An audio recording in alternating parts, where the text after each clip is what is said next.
Во твојата, ајде да речеме, уметничка колекција веќе се наоѓаат бројни приказни за Охрид. Да.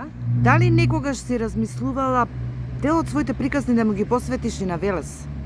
Секако и веќе е во изработка.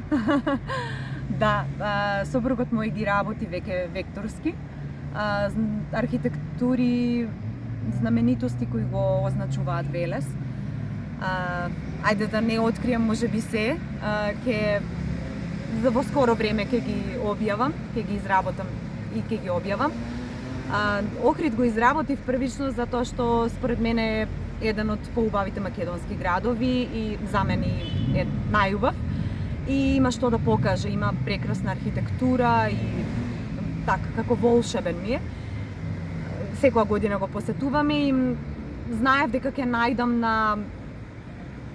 на интерес во градот, ради тоа што ги однесов приказните таму и најдов на интерес да се откупат за да се препродаваат на странски туристи и одлично оди таа соработка.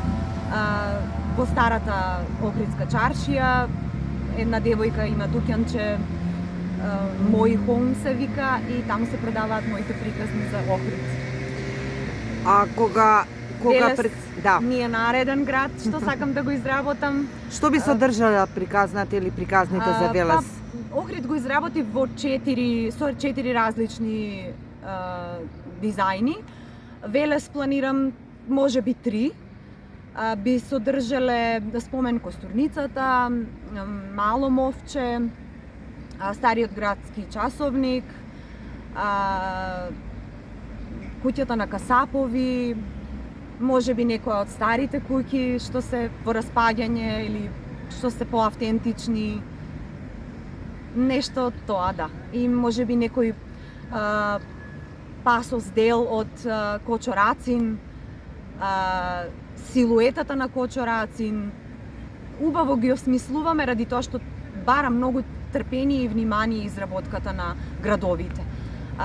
За да се изработи еден град е потребно графичка обработка, цртање на веќе постоечки фотографии, да се направат во илустрирана верзија, векторска. Сето тоа да се размисли како да се вклопи во 3D приказна, ради тоа што има делови што одат поназад и понапред. За да биде полна приказната мора да се одржи повеќе делови и затоа треба малку повеќе време за изработка на тие. Веќе готова изработка е многу полесно за умножување понатаму, но додека се направи треба време и од мојот сопруг, ради тоа што он ми ги работи графичките изработки, и од мене за целосната слика, сликањето со акрилни бои, лепењето, боите, премазите и составувањето на една цела рамка.